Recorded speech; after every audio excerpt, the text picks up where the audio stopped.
दोस्तों आज हम जानेंगे MJPRU यूनिवर्सिटी के फॉर्म एडमिशन रजिस्ट्रेशन फॉर्म हम ऑनलाइन किस तरीके से करते हैं। तो हमें यूनिवर्सिटी की वेबसाइट पर आने के लिए सबसे पहले BA BSc BCom first year की जो डेट है कि वो एक्सटेंड हो गई है, हमें ये जानना है। तो हम वेबसाइट खोल लेते हैं। तो वेबसाइट में हमें डालना है mjpru.ac.in।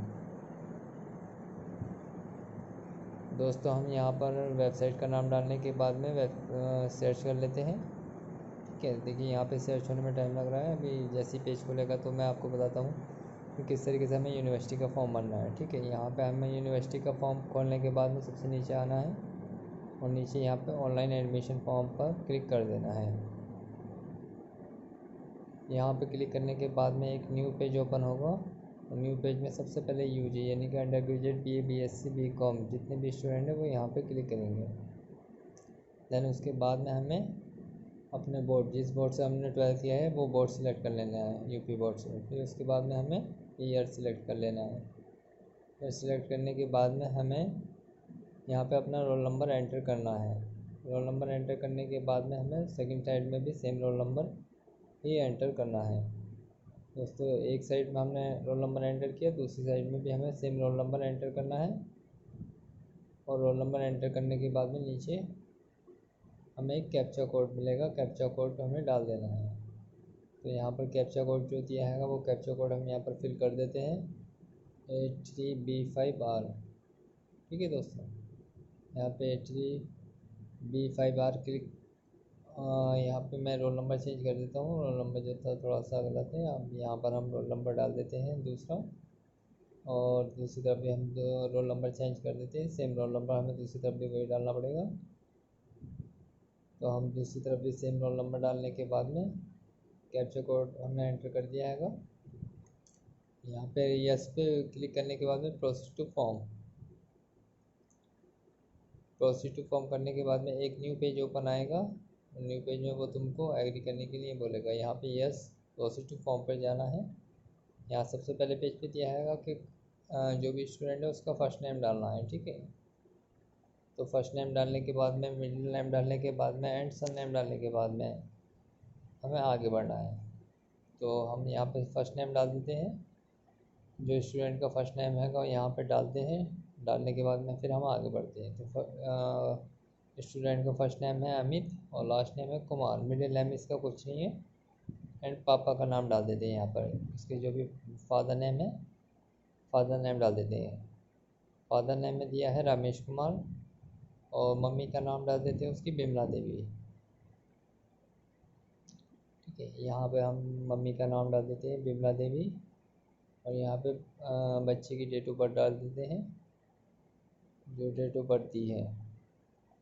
तो यहाँ पे डेट ऑफ बर्थ है 1 जनवरी 2000। ठीक है, यहाँ से हम सिलेक्ट करने के बाद में जेंडर सिलेक्ट कर लेते हैं मेल, एंड हम रिलीजन सिलेक्ट कर लेते हैं हिंदू मुस्लिम क्रिश्चियन जो भी बंदा है।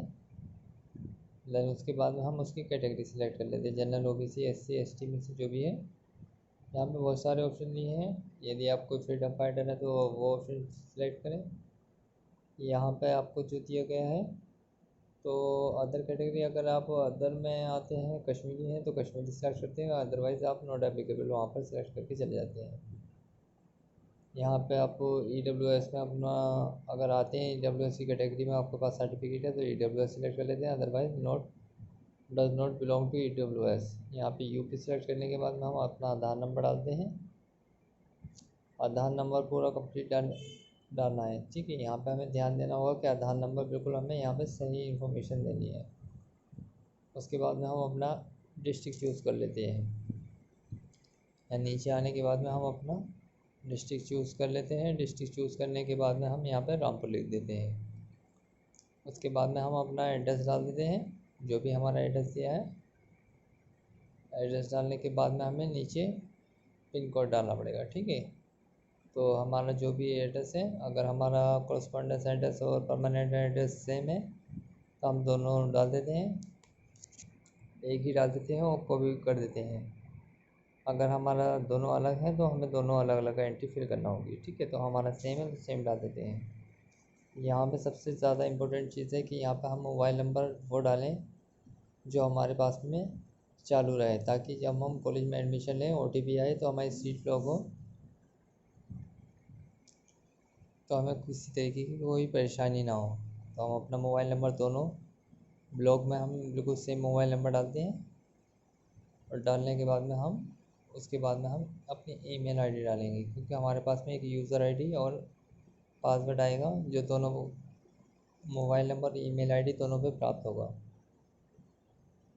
तो हम यहाँ पर अपनी ईमेल आईडी डाल देते हैं, और अगर हम दोनों में अलग अलग फिल करते हैं तो फॉर्म आगे फिल नहीं होगा।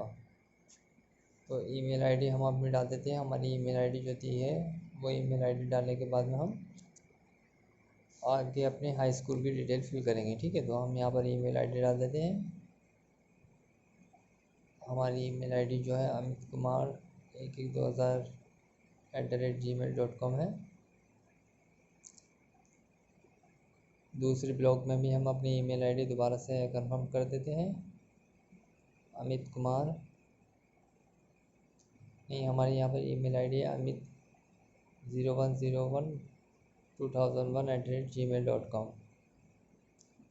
यहाँ पे अपना 10th का हम ईयर सेलेक्ट कर लेते हैं। सबसे पहले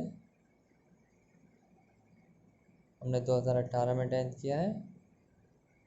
देन उसके बाद में हम बोर्ड सेलेक्ट कर लेते हैं, एंड देन उसके बाद में हम अपना रोल नंबर एंटर कर देते हैं 10th का रोल नंबर एंटर करने के बाद में हम देखिए यहाँ पर हमने ईमेल आईडी को दोनों तरफ हमने गलत डाला था। एक तरफ हमने अमित कुमार डाल दिया था, एक तरफ हमने अमित डाला था। तो यहाँ पे ये जो था एरर का मैसेज देने लगा था। यदि इस तरीके से बॉर्डर में रेड कलर का कुछ ऑप्शन आता है तो समझ लीजिए कुछ ना कुछ इन्फॉर्मेशन हमने गलत फिल की है। तो अब हम 10th का रोल नंबर डाल देते हैं।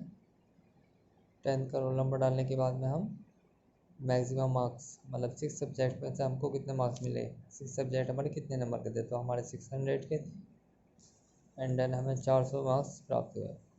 उसके बाद में हम फ़ोटो यहाँ पर अपलोड कर देते हैं, एंड देन उसके बाद में हम यहाँ पर